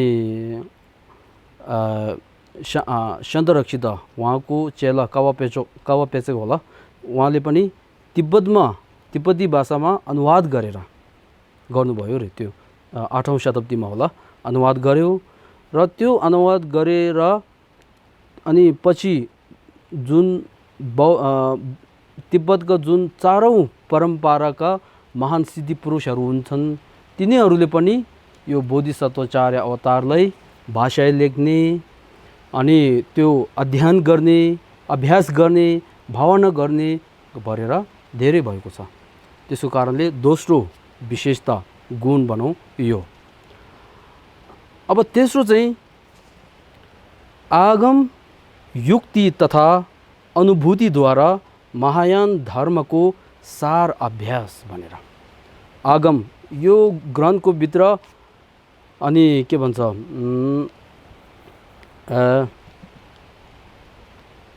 युक्तिद्वारा आगमद्वारा अनुभूतिद्वारा उहाँले बताउनु भएको छ। यहाँ भित्र अन्धविश्वासको कुरा एक पनि छैन यो भित्र है। यो एकदमै ठुलो हो मर्नुपर्छ के भन्नुपर्छ भनेर अन्धविश्वासको कुरा एक पनि छैन यहाँ। यहाँ सबै के हो बुद्ध शाक्यमुनिको आगम आधारमा राखेर त्योलाई युक्तिद्वारा बुद्धिद्वारा उहाँले धर्मदेशना गर्नुभएको छ। त्यो पनि उहाँले अध्ययन गरेर मात्र होइन कि स्वयंले अनुभव गरेर है भावना गरेर जुन अनुभव हुन्छ त्यो अनुभवद्वारा अनुभूति मैले यहाँ लेखेको छ नि गुरुले अनुभूतिद्वारा यो चाहिँ अनि रच्नु भएको हो। अब यहाँसम्म चाहिँ के भयो आगम युक्ति तथा अनुभूतिद्वारा अनि यो मात्रै नभएर महायान धर्मको सार जस्तो थम्जो मसुबले मर्गिङको छु भनेर लेखेको छ यहाँ चाहिँ है। बोधिसत्वाचार्य अवतार भने त्यो विषयमा त्यो चाहिँ के हो महायान बुद्धको बौद्ध धर्मको सार यानी कि यो भित्र उपाय अनि बोधिचित्तको बारेमा पनि बताउनु भएको छ र प्रज्ञा अथवा शून्यताको बारेमा पनि यहाँ बताउनु भएको छ। त्यसको कारणले सार जस्तो अब त्यो मात्रै नभएर यो चाहिँ के हो, सबै मधुसूदनको स्रोत, राजा जस्तो मधुसूदनको, जुन तिब्बतमा धेरै मधुसूदन ग्रन्थहरू छन्, जस्तै कि 8 श्लोक मधुसूदन, 7 श्लोक मधुसूदन, लोजोङ ग्याजा, छिगेमा, लोजोङ छुन्जखोर्लो भनेर धेरै मधुसूदनहरू, माइन्ड ट्रेनिङ के अरे त्यो हुन्छ नि, हो तिनीहरू सबैको स्रोत जस्तो के हो भने यो किताब जुन आचार्य शान्तिदेवले रच्नुभएछ, बोधिसत्व 4 अवतार, यो त्यसको कारणले यो ग्रन्थ चाहिँ के हो, सबै मधुसूदनको स्रोत जस्तो, स्रोत अथवा राजा हो भनेको। अब यसमा म के भन्न चाहन्छु भने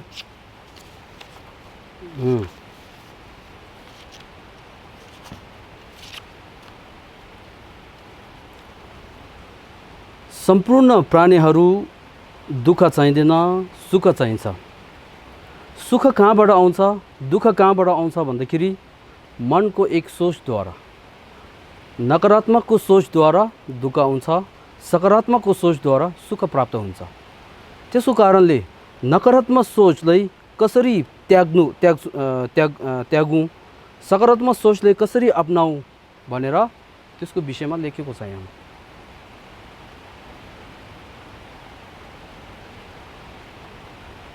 तिब्बतमा एउटा उखान छ, अरूको दोष हेर्न आँखा भए तापनि स्वयंको दोष हेर्न ऐना चाहिन्छ भनेर एउटा उखान छ।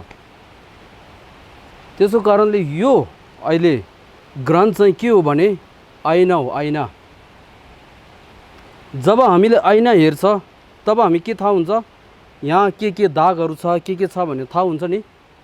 त्यसै गरेर मनको दोष, मनको दाग, मनमा भएको जुन रिस राग मोह, तिनीहरूको दोष, तिनीहरूले के अनि दुःख दिन्छ भनेर त्यसको विषयमा यहाँमा लेखेको कारणले यो चाहिँ के हो, ऐना जस्तो, बुझ्यो है, ऐना जस्तो त्यो एउटा भन्न चाहन्छु। र दोस्रोमा म के भन्न चाहन्छु भने यहाँ अघि हामी आचार्य शान्तिदेवको जुन के अरे जीवनी कथामा उहाँले मञ्जुश्री स्वयं दर्शन पायो, तर पनि उहाँले अब मञ्जुश्रीको दर्शन पायो भनेर यतिकै बसेको छैन नि। मञ्जुश्रीले पनि ल म तपाईँलाई शक्ति दिन्छु भनेर भनेको छैन। के गर्यो त, मञ्जुश्रीले धर्मदेशना गर्नुभयो। आचार्य शान्तिदेवले त्यो धर्मदेशनालाई श्रवण गरेर, चिन्तन गरेर, भावना गरेर उहाँको मनमा भएका दोषहरू हटाउँदै गएको। त्यसको कारणले यहाँ एउटा के देखाउँछ हो, यदि सुख चाहिन्छ, दुःख चाहिँदैन भने सुख कसरी प्राप्त गरौँ, दुःख कसरी हटाउँ भनेर त्यसको विषयमा हामीले अध्ययन गर्नुपर्छ। त्यसमा अध्ययन नगरेर म सुख चाहन्छु, दुःख चाहिँदैन भने त्यो कुरा चाहिँ के जस्तो भयो भन्दाखेरि, मैले तिमीहरूले एउटाले जुन गाडी जुन चलाउन आउँदैन त्यसलाई चाबी दिएर ल तिमीले गाडी चलाउन सिक्नु पर्दैन, चलाऊ भनेर त्यो चाबी दिएपछि त्यो कुरा चाहिँ के जस्तो भयो, गाडी चलाउन सिक्नु पर्दैन पहिला, यो पछि चाहिँ के भन्नु, गाडी चलाऊ। त्यो कुरा चाहिँ अलि यस्तो भयो नि त है। त्यो चाहिँ के हो, अब पढ्नु पर्दैन, अध्ययन गर्नु पर्दैन, अभ्यास गर भने त्यो के जस्तो भयो, चाबी दिएर गाडी चलाऊ सिक्नु पर्दैन भने त्यो जस्तै भयो। त्यसको कारणले अब यहाँ चाहिँ के देखाउँछ, अध्ययन गर्नुपर्छ अनि भावना के अरे अभ्यास गर्नुपर्छ, भावना गर्नुपर्छ, त्यसपछि बुझ्यो है। अब यहाँसम्म चाहिँ के गयो भन्दाखेरि अघि हामी दोस्रो अर्थ व्याख्यामा अनि के अरे अर्थ व्याख्यामा 4 मध्ये अब 4 छ, त्यो 4हरू सबै गइसक्यो। अब त्यसपछि वास्तविक अनि व्याख्यामा अब हामी पुग्यो है। दोस्रो वास्तविक व्याख्यामा, शास्त्रको वास्तविक व्याख्यामा 3 भेद रे। अब त्यसमा पहिला चाहिँ शास्त्र रचनाको प्रवेश हेतु, दोस्रो विरचित शास्त्रको वास्तविक स्वभाव, तेस्रो विसर्जन समापन कार्य भनेर 3।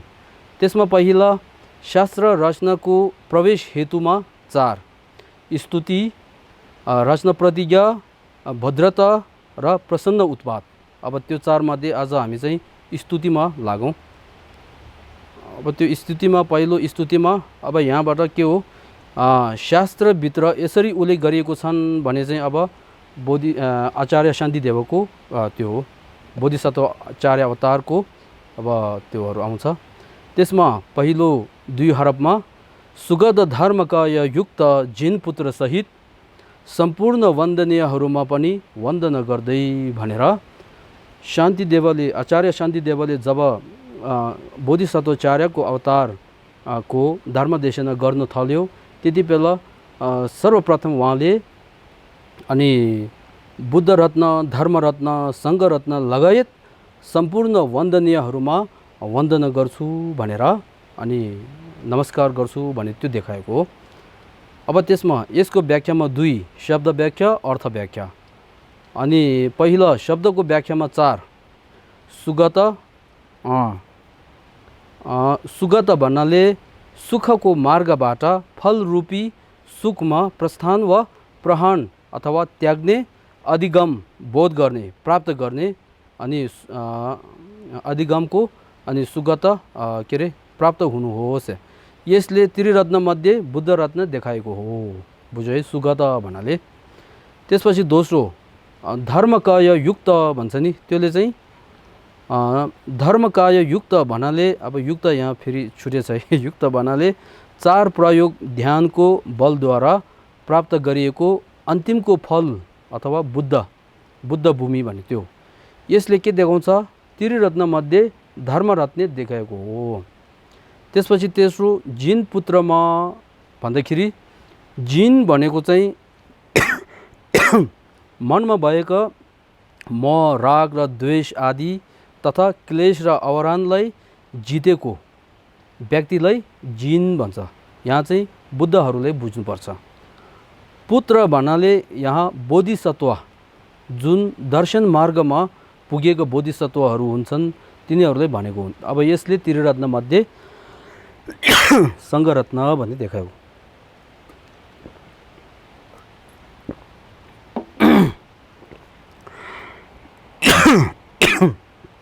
त्यसपछि चौथोमा सम्पूर्ण वन्दनीयहरूमा पनि वन्दना गर्दछु भने चाहिँ शान्तिदेवले त्रिरत्न मात्र नभई महायानको 5 मार्ग मध्ये सम्भार मार्ग र प्रयोग मार्गमा पुगेका बोधिसत्वहरू तथा आफ्नो जुन गुरुहरू छन्, त्यसै गरी भिक्षु सङ्घहरू चाहिँ तिनीहरूले पनि म वन्दना गर्छु, आदर सम्मान गर्छु भनेर यो देखाएको है। अब त्यसपछि दोस्रो अर्थ व्याख्यामा अब यहाँ अघि हामी सुगत भनेर गयो नि। अब धर्मकाय युक्त चाहिँ अब पछिको श्रृङ्खलामा आउँछ। अहिले यहाँ चाहिँ सुगत भन्नाले अब सु भनेको सुख, परम सुख, गत भनेको त्यसमा गएको, परम सुखको भूमिमा गएको लाई पनि बुझ्न सक्छ। र सुगत भन्नाले अनि सबै अनि दोषहरू त्यागेको र सम्पूर्ण ज्ञान प्राप्त गरेकोलाई पनि बुझ्छ। त्यसको कारणले यहाँ अधिगम सुगत भन्ने, यहाँ सुगतमा प्रहान र अधिगम सुगत भने 2 प्रकारका छन् रे। सुगत भन्दाखेरि त्यसमा प्रहान सुगत, अधिगम सुगत। प्रहान सुगत भनेको त्यागेको गुण, अधिगम सुगत भनेको प्राप्त गरेको गुण त्यो।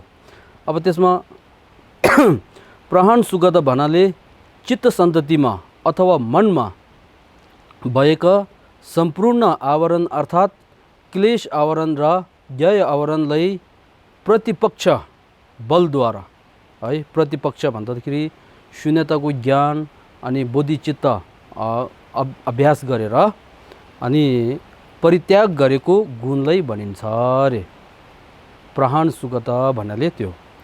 त्यसपछि अधिगम सुगत भन्नाले सम्पूर्ण ज्ञानलाई बोध गरेको अनि एउटा चित्त सन्ततिको एक गुणलाई बुझ्नुपर्छ है। अब यहाँ के आउँछ भन्दाखेरि प्रहान सुगतलाई 3 विशेषता छन्। एकछिन है।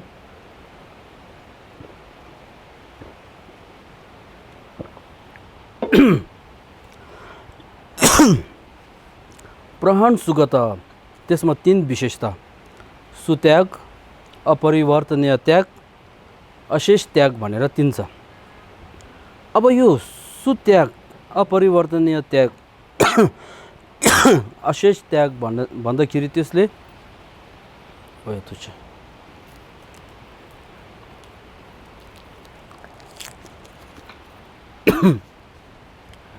त्यसले चाहिँ के देखाएको हो भन्दाखेरि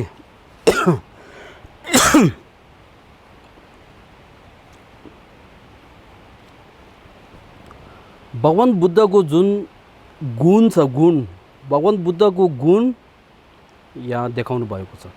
भगवान बुद्धले जुन प्राप्त गरेको छ, जुन सबै दोषहरू, नकारात्मक पक्षहरू त्यागेको छन्, त्यसको विशेषता यहाँ देखाएको।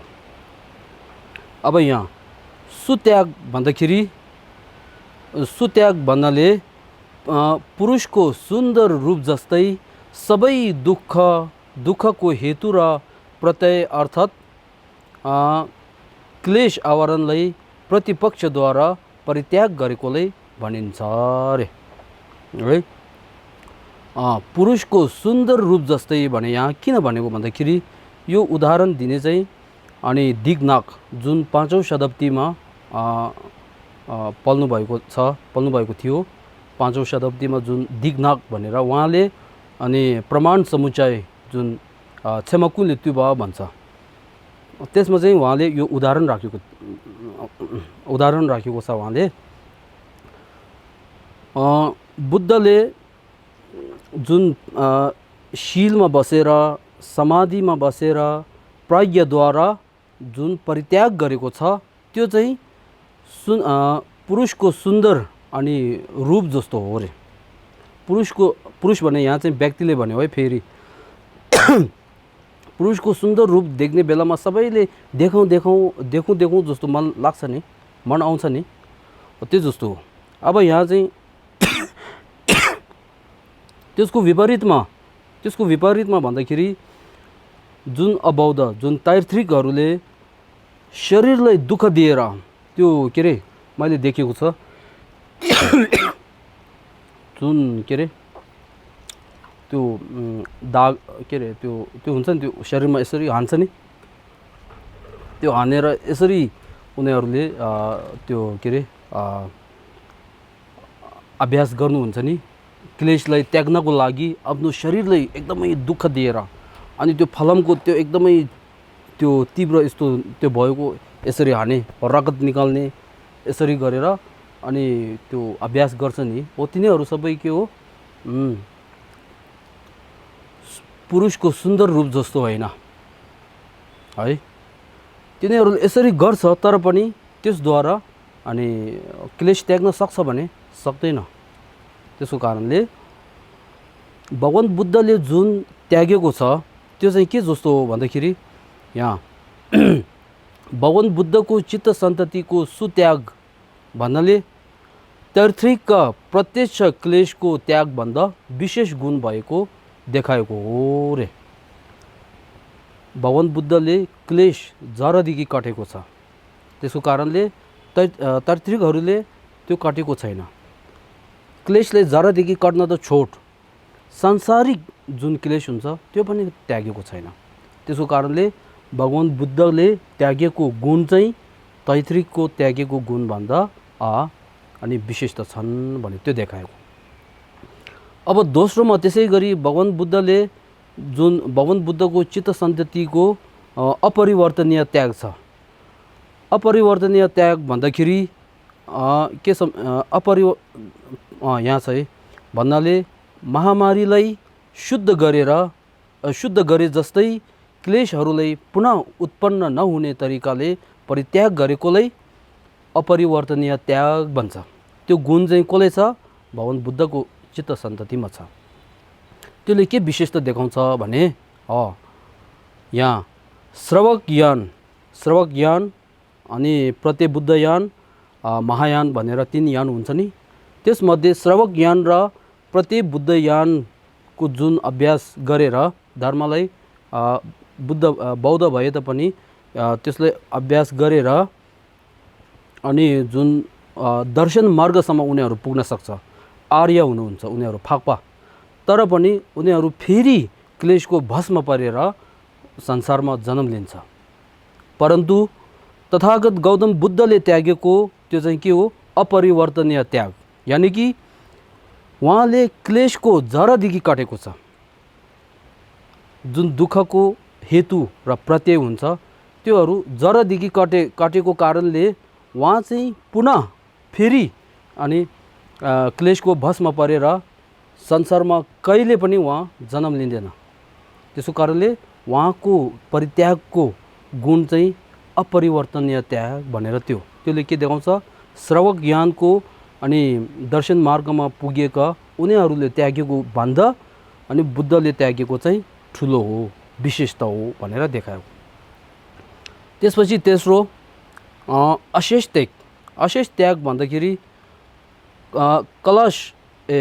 कलश पूर्ण भरेको जस्तै क्लेश मात्र नभई त्यसको छाप अर्थात् ज्ञेय आवरणलाई पनि महायानको उपाय र मार्गद्वारा परित्याग गरेकोलाई भनिन्छ भनेर त्यो अशेष त्याग भन्दाखेरि सम्पूर्ण त्यागेको अथवा क्लेश मात्र नभएर जुन क्लेशका छप जुन बुद्धत्व प्राप्त हुनको लागि विशेषतः बाधा हुन्छ त्यो पनि सबै उहाँले त्यागिसकेको।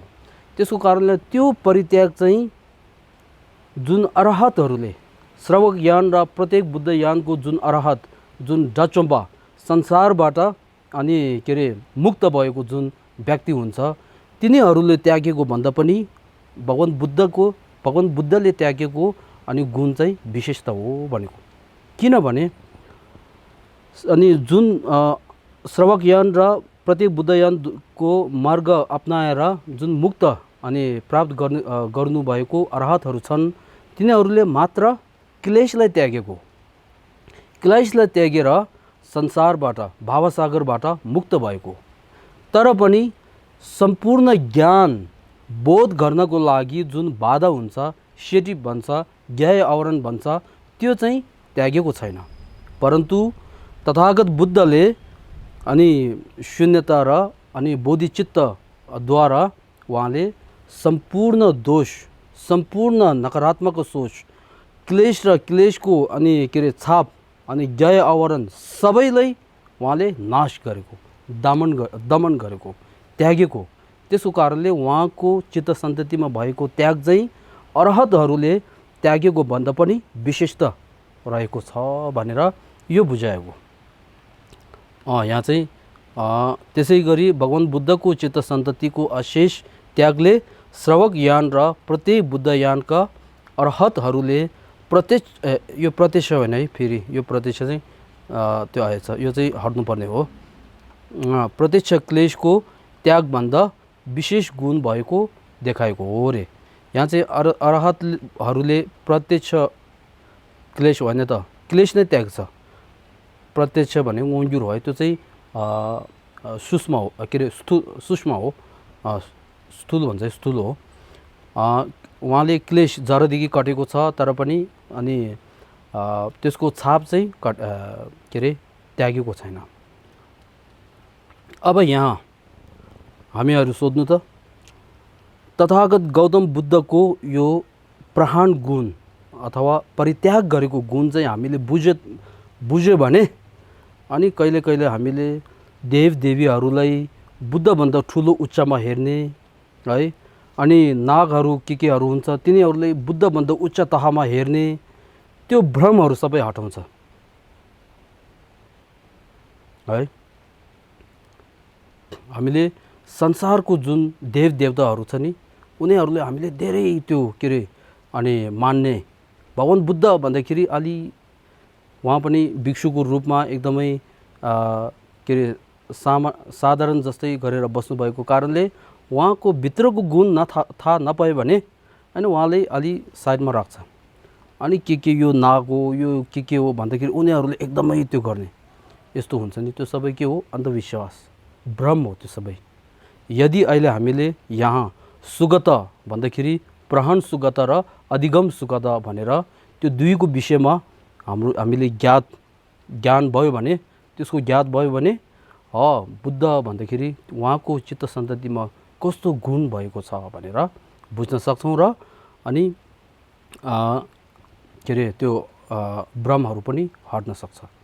त्यसो कारणले आज यहाँसम्म चाहिँ हामीले के पढ्यो, के अध्ययन गर्यो भने बोधिसत्व 4 अवतारको व्याख्यालाई 2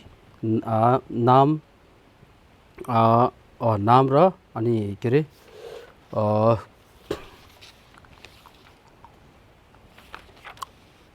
शास्त्रको नाम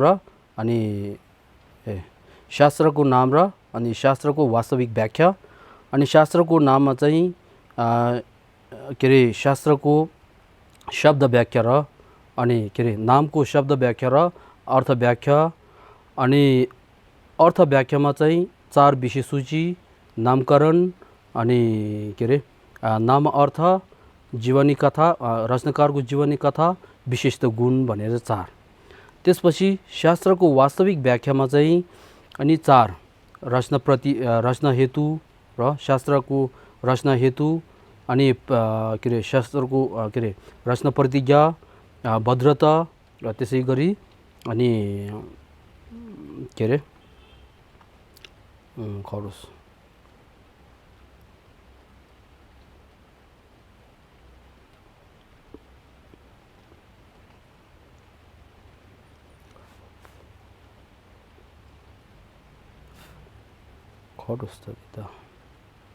प्रसन्न उत्पाद भनेर त्यो 4 विषय गयो र त्यसमध्ये आज चाहिँ स्तुति है रचना प्रतिज्ञामा के अरे त्यसमा पहिलो रचना प्रवेश हेतुमा चाहिँ 4 स्तुतिमा पनि 2 हरफ चाहिँ सुगध धर्मकाय युक्त सम्पूर्ण वन्दनीयहरूमा पनि वन्दना गर्दछु भन्ने त्यसको शब्दको व्याख्या भइसक्यो र अर्थको व्याख्यामा अहिले सुगधमा आएको छ। हामी सुगधमा पनि प्रहाण सुगध र अधिगम सुगध मध्ये प्रहाण सुगध चाहिँ गइसक्यो। अब पछि श्रृङ्खलादेखि हामी अधिगम सुगधबाट हामी निरन्तर रूपले जानेछौँ भने जानकारी दिन चाहन्छु। र अब अन्तिमको विसर्जन अनि परिणामना चाहिँ अब हामी गर्ने हो। 잠배 바오 치다라 캠바다 군도 상보 대양 대신도 대다 군기 제수 다로 개와 대다 탐제 랍도고 두숨식배 개와 탐제기 고와 강라 초도 나바 다신 개외 자와 대군자 상보 주치 랍도고 와르기 바와투 सर्वमङ्गलम। अब तपाईहरु के भन्न चाहन्छौ?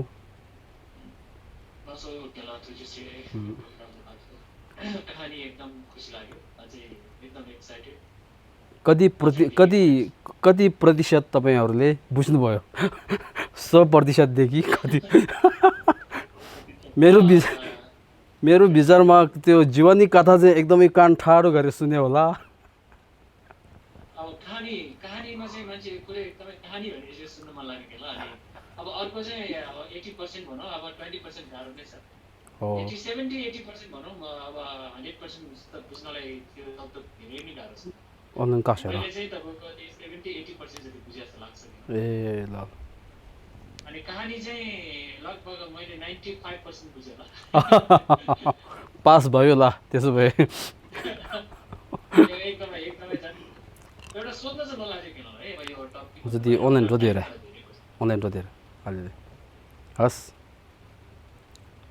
त्यो हाम्रो शान्ति देव चाहिँ त्यहाँबाट चाहिँ लास्ट चाहिँ उहाँले नालन्दामा जुन प्रवचन दिएर चाहिँ उहाँ चाहिँ त्यहाँबाट चाहिँ गायब नै हुनु भएर जानुभयो कि के हो? अदृश्य भयो, अन्तिम दिन भयो त्यो। होइन अदृश्य भन्दाखेरि उहाँ चाहिँ आसमानमा यसरी उठेर हराएको। अब पछि उहाँ कहाँ पुग्यो त? दक्षिण कलिङमा। दक्षिण कलिङ भन्दाखेरि उता ओडिसामा। त्यो पछि उनीहरूले कुरा सुन्यो त। अनि आचार्य शान्ति देव चाहिँ दक्षिण कलिङको स्तूप छ नि त्यसको छेउछाउमा बसेको छ भनेर उनीहरूले कुरा सुन्यो। कुराहरू सुनेर अनि उहाँहरू त्यहाँ गएको। दस हो त त्यति खुसी होस्